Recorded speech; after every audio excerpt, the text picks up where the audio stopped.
presentes, a Lucicia, a Mariana Palumbo, a quienes organizaron esta presentación, a Libe, a Cecilia, a la Consejería Integral en Géneros y Diversidades de la Dirección de Género, a Mariana, la coordinadora. Realmente es una alegría para todos nosotros en nuestra universidad estar presentando hoy el libro de La Invención de los Sexos de Lucicia, que se titula La Invención de los Sexos, cómo la ciencia puso el binarismo en nuestros cerebros y cómo los feminismos pueden ayudarnos a salir de ahí. Y en ese sentido nos parecía importante, primero, antes de ir de lleno a lo que tiene que ver las implicancias de la investigación, un poco reflexionar sobre el contexto social, político en el que nos encontramos, que como sabemos nos encontramos atravesando un hecho que fue terrible y que vivimos hace pocos días, que justamente tiene que ver con el intento de magnicidio y femicidio, violencia que es extrema y que justamente creo que hemos visto y hemos leído durante estos días como narrativas que hacen mención a la idea de algo como si fuese ajeno, ¿no? Esta idea de que es un loco, un loquito suelto, que quizás desde los feminismos venimos escuchando hace tiempo esa narrativa y que venimos desandando esas ideas, porque entendemos que no es un hecho aislado y que la construcción en realidad de esa idea de un monstruo ajeno lo que hace es no pensarnos como realmente una construcción que tiene que ver con algo social, con algo cultural, y que nada tiene que ver con nosotros, ¿no? Esa idea de, bueno, lo dejamos a un costado y se repudia, y hemos visto una cantidad de repudios que estuvieron muy bien, hemos visto otras cosas que no, pero que todo eso nos sirve, digamos, y estamos en los días posteriores a seguir reflexionando sobre las implicancias que tiene la construcción de esas narrativas, y que a su vez tiene que ver justamente con la cultura de nuestra sociedad, de lo que hacemos, de lo que somos, y cómo se alimenta de los discursos de odio, y ahí el rol que tienen las instituciones en esa reproducción, ¿no? Y bueno, creo que como universidad nosotros ahí también tenemos un desafío interesante, digo, porque a partir de lo que sucedió estos días se abre una etapa en nuestra historia como país, como sociedad, que sin lugar a dudas crea un enorme desafío respecto a esta idea de pensar la democracia, el nunca más, el pensar la violencia política, poder pensar cómo se construye la violencia en esa disputa de relaciones de poder político, y también pensar también en esta transformación que hablamos sobre la estructura cultural que tenemos como sociedad. Y que quizás ahí también nosotros como universidad pública nacional podemos pensar, podemos reflexionar, analizar, aportar en este sentido para poder salir y dar continuidad a esta etapa que realmente implica un desafío muy grande. Bueno, nada, era simplemente poder hacer una mención de lo sucedido, no es tampoco el lugar para que ahondemos en el tema, pero sí darle un contexto. Y dicho esto, pasamos a presentar a quienes nos acompañan hoy.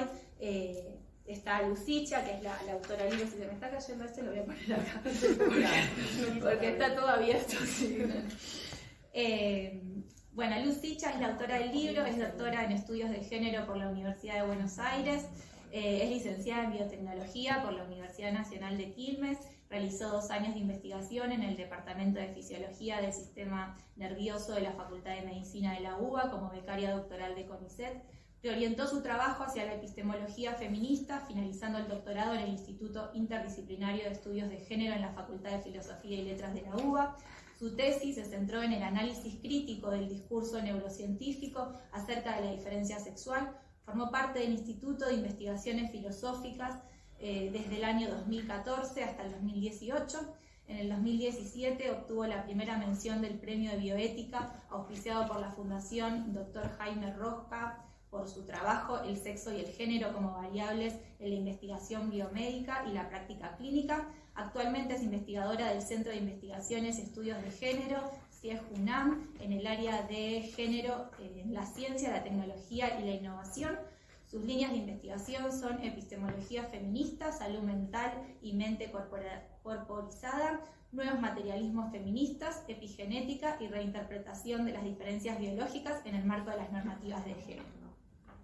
Y también está Mariana Palumbo, que es integrante de nuestra comunidad universitaria, que formó parte también de la Dirección de Género y Diversidad de la USAM. Y bueno, ella es socióloga por la Universidad de Buenos Aires. En la Universidad de Buenos Aires realizó una maestría sobre investigación en ciencias sociales, es doctora en ciencias sociales de la UBA, con una beca expedida por el Consejo Nacional de Investigaciones de Ciencias y Técnicas. Fue docente en la Facultad de Ciencias Políticas y Sociales de la Universidad Nacional Autónoma de México, donde realizó también una estancia doctoral en el Centro de Investigaciones Interdisciplinarias en Ciencias y Humanidades. Actualmente realiza un postdoctorado en la Universidad Nacional Autónoma de México. ¿Eso ya no? Eso ya no. Esta es nuestra comunidad.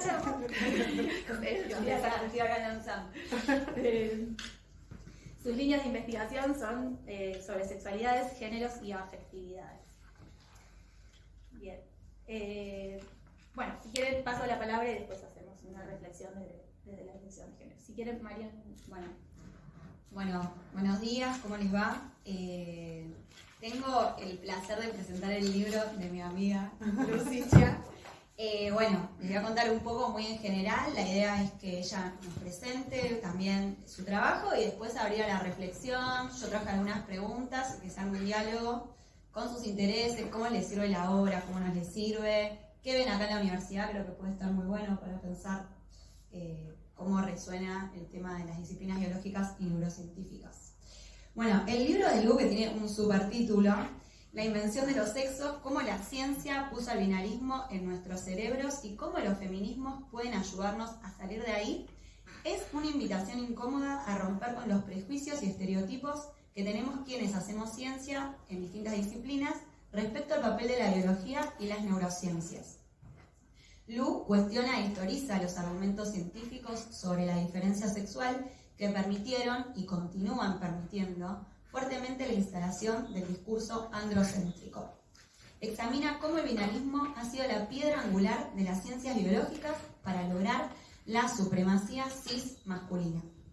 Lu cuestiona las disciplinas biológicas y neurocientíficas que se muestran como inertes o objetivas, pero no lo hace de manera simplemente como hacemos en la sociología, que decimos, eso no es biológico, es social, sino por el contrario, repiensa cómo las biologías y las neurociencias están en constante debate y ellas mismas pueden dar respuesta teniendo en cuenta las materialidades siempre en estado de permanente contradicción. Lu se sumerge en estas disciplinas y al mejor estilo Sichia las incomoda y nos trae de regreso pistas novedosas para pensar la existencia humana. Además, Lu, a lo largo del libro, observa cada proceso en su contexto social y económico. Con un trabajo dotado de rigurosidad, pero también de reflexividad y humor, quienes la conocemos podemos leer su ironía fresca y audaz. Nos invita a cuestionar aquello que se presenta acomodado y en forma binomial dicotómica. Lu cuestiona esta supuesta objetividad y neutralidad de la preponderancia de los estudios neurocientíficos que parecieran ser hoy, muy fuertemente, la respuesta acorde al modo de producción y pensamiento neoliberal. Lu muestra claramente cuáles son esas condiciones y modos de producción para que hoy podamos hablar de un duradero matrimonio al mejor estilo romántico y patriarcal entre hormona y cerebro. Nos explica por qué el sexo no debe ser considerado una variable biológica en los estudios cerebrales, salvo pocas excepciones, y por qué no tiene que ser necesariamente una dimensión en los estudios biomédicos en general. Con una escritura amena y ejemplos cotidianos, nos permite a quienes leemos aprender y entender sobre una temática que pareciera vedada para la doxa. Esto es en sí mismo una apuesta pedagógica, además de feminista. Ella desarrolla una lectura revolucionaria de los cuerpos y pone el foco de la pregunta en los vacíos, en lo no dicho, pincha e incomoda lo que no se quiere nombrar. Además, Lu examina los giros argumentativos del propio discurso científico, mostrando cómo en esos giros una y otra vez este discurso reinterpreta de manera tal para que se restablezca la cúspide de los valores androcéntricos. O sea, cada vez que pareciera que se corren, esos discursos están volviendo a restablecer ya un valor que viene de antaño, que es esto, poner lo androcéntrico en la cúspide. Ella nos muestra cómo el dimorfismo moderno se basa siempre en los principios deterministas, esencialistas y biologicistas, y cómo se extrapolan comportamientos, por ejemplo, de ratones a seres humanos. Pero no solo desarrolla de manera impecable lo anterior, también explicita cada uno de los aportes de las distintas corrientes feministas en la producción, reproducción y resistencias al discurso de la diferencia sexual. Nos muestra el largo camino por recorrer que poseen los feminismos en su enfrentamiento con los discursos hegemónicos neurocientíficos que atraviesan nuestro cotidiano y episteme. Como siempre, donde se cree muchas veces encontrar la llave de, entre comillas, resistencia o liberación, Lu ve fisuras y limitaciones. Lu dispara preguntas que responde, pero que también nos dejan pensando. Algunas de las preguntas que retomo, que me parece que están muy buenas, son: ¿existimos en algún momento de nuestro desarrollo como organismos presociales? ¿Hay algo innato en la biología? ¿Cuál es la historia del cuerpo que nos gesta? ¿Cómo son las expectativas que transmitimos si lo primero que queremos saber es el sexo del bebé? ¿Cuáles son nuestras prácticas a partir de saber el sexo y cómo pueden materializarse en un sentido biológico durante los procesos de gestación? ¿Dónde cargamos el peso de la historia de la evolución narrada hasta hoy desde la mirada androcéntrica? Para complejizar todas estas cuestiones, trae una herramienta que está siendo retomada por los materialismos feministas, la epigenética, la cual nos permite contextualizar y ver la evolución en contra de los discursos inherentes y estancos. La epigenética, yo no sé tanto, pero aprendí mucho con Lu, habilita, por ejemplo, tal como ella explica, que si bien nos enseñan que nuestros genes, el ADN, son hojas ya escritas, no está determinado cómo hay que leerlas. Sobre esto seguro nos hablará y le voy a preguntar más. Otra noción que atraviesa el libro es la de plasticidad, la cual no solo, tal como dice Lu, nos permite ver que aprendemos con todo el cuerpo, sino que también muestra que nada está dicho, que todo está siendo. Por último, para no sacar más tiempo, voy a darle tiempo a Lu. Este libro creo que respondió en parte a una pregunta que les hice a vos y a Gio en una clase por Zoom en plena pandemia, donde tuve el placer de tenerlas de profes, que es la mente.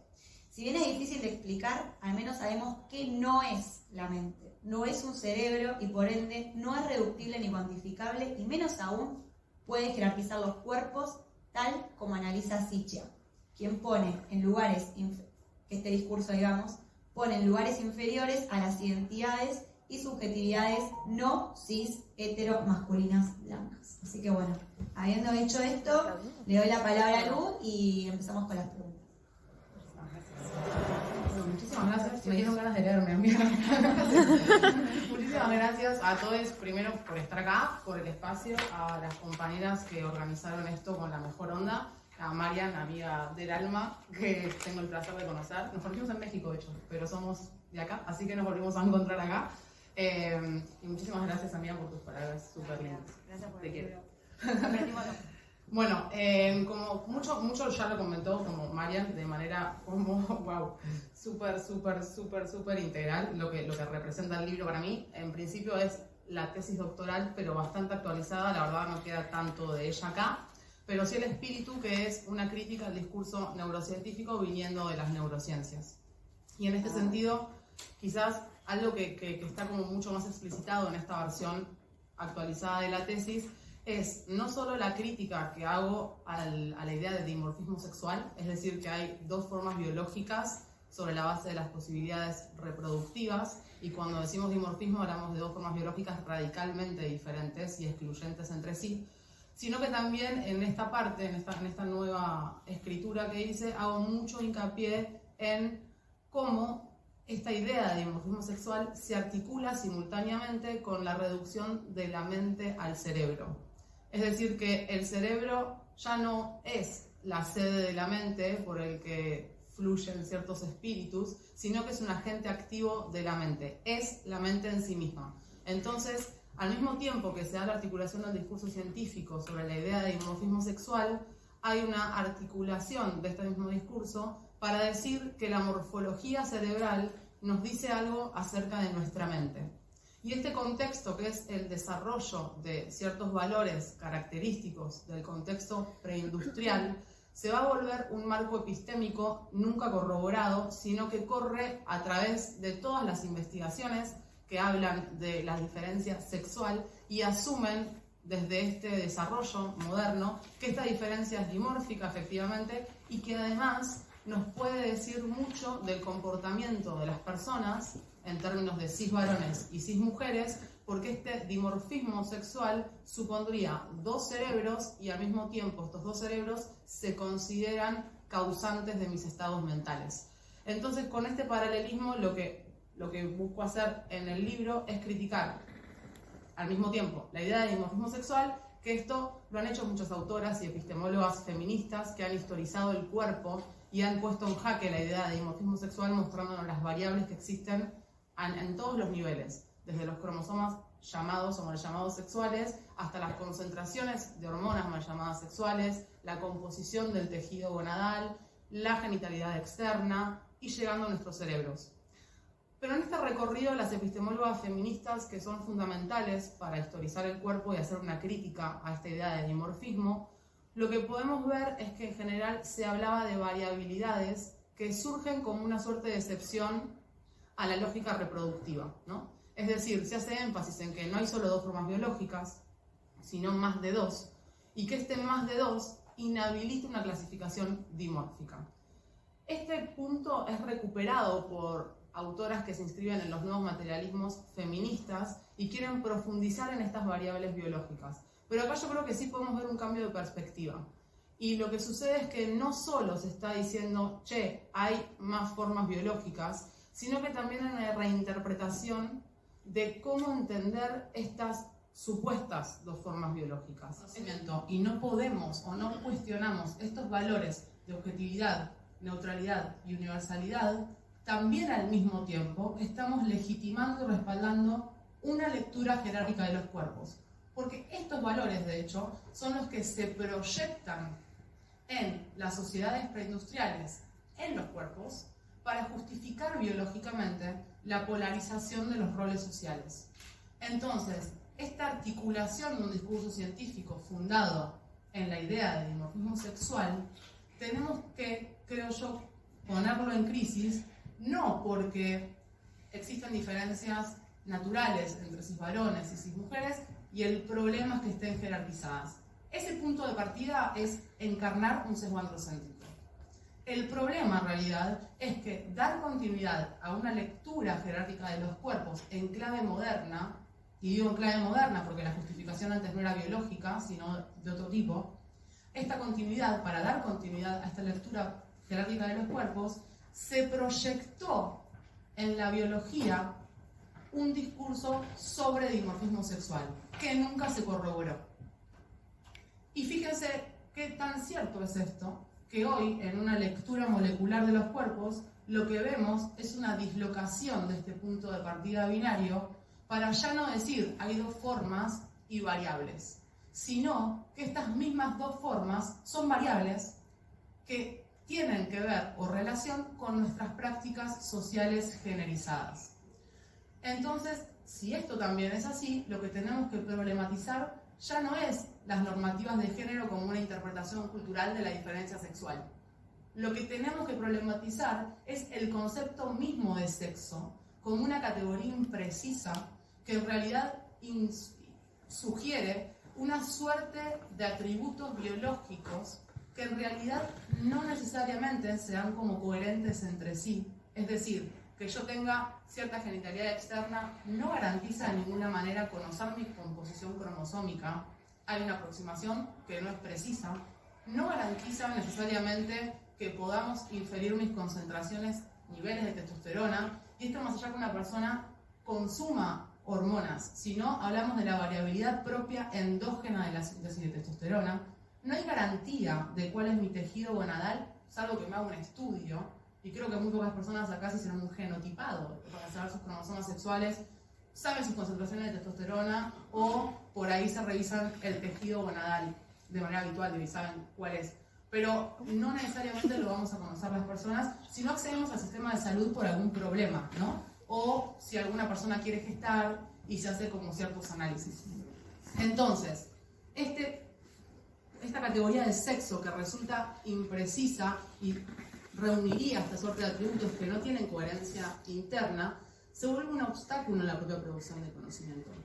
Y lo que tenemos es que hay un feminismo o feminismos de la diferencia, es decir, que parten de asumir que hay diferencias naturales, pero problemas que estén jerarquizadas, y que están muy en línea con los feminismos esencialistas, transexcluyentes. Lo que quieren estos feminismos es incluir la hembra y las mujeres como variable biológica. El problema para ellas es que la lectura androcéntrica hace que hembras y cismujeres sean excluidas o no consideradas en los estudios. Pero fíjense que si incluimos la hembra y las cismujeres como variable biológica, es decir, desagregando los datos por sexo, basándonos en una genitalidad externa, estamos en esa forma de clasificación ya, en realidad, reproduciendo lo que criticamos. Y que es un sistema de valores androcéntricos en las formas de producción de conocimiento. Porque lo que tenemos ahora es que con esta variabilidad que existe en todos los niveles, tenemos que incluir a todas las personas, por supuesto, pero para tener mayor representatividad de la especie. Y eso no va a significar desagregar los datos según el sexo. Los atributos que hoy vinculamos con la reproducción, como pueden ser niveles de testosterona, composición de cromosomas sexuales, pocas veces tienen relevancia clínica en un estudio. Y cuando la tienen, la genitalidad externa no predice cuáles van a ser ni composiciones cromosómicas ni hormonales. Entonces, toda esta problematización tiene una emergencia pragmática, metodológica en el ámbito clínico, porque hay una forma de obstaculizar la comprensión de la prevalencia, el desarrollo y el tratamiento de enfermedades si asumimos que el sexo es una categoría natural que corta la naturaleza por sus articulaciones, que es neutral y que hay una suerte de autoridad epistémica que describe o descubre esta forma de clasificación como si estuviera por fuera de aquello que describe. Entonces, no voy a problematizar esto, no sé hace cuánto estoy hablando, pero no voy a información genética. Estos son problemas que incluso están hoy en auge en la filosofía de la biología por lo problemático de definir el concepto de especie. Y esto porque a diferencia de una molécula química, digamos, donde el agua es agua y como dos átomos de hidrógeno y un oxígeno explican las propiedades macroscópicas, tienen esencia que define el comportamiento macroscópico, no lo podemos extrapolar a las especies. ¿Por qué? Porque si algo que nos caracteriza es nuestra plasticidad, sobre todo en la especie humana, y es esta biología flexible que no da cuenta de propiedades de necesidad y suficiencia para pertenecer a una categoría. Y cuando lo pensamos en términos de sexo, es muy fácil ver estos ejemplos, no solo por intervenciones quirúrgicas por problemas de salud, no sé, que una persona con vulva se tenga que sacar los ovarios, por ejemplo. No dejaría de pertenecer a un sexo por eso. Pero no solo. El problema de esta clasificación en términos de necesidad y suficiencia es que niega las propias variabilidades endógenas, no en términos ya de hacia una categoría, ¿no? Cismujeres como varía, sino también porque nos muestran los solapamientos que existen entre cismujeres y cisvarones. Entonces, si realmente queremos una aproximación en la práctica de la investigación básica, en la práctica clínica, para entender el desarrollo de enfermedades, tendríamos que desagregar variables. Ya no hablar de sexo, sino hablar de concentraciones de testosterona, y que no va a ser determinada por una genitalidad externa. Y eso cambia la pregunta.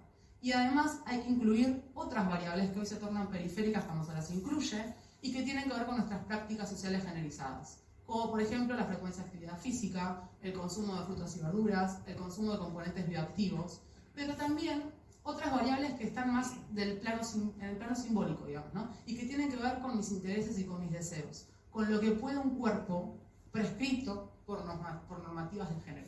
Entonces, la pregunta fundamental es, en este cuestionamiento de los alcances que tiene la normativa de género para leernos, cómo yo estoy encarnando esas prescripciones de género pensando o sintiendo lo que puedo y no puedo hacer sobre la base de mi genitalidad externa, porque probablemente ni siquiera conozco a ciencia cierta otros parámetros biológicos, fisiológicos, si no tuve algún contacto con el sistema de salud específico.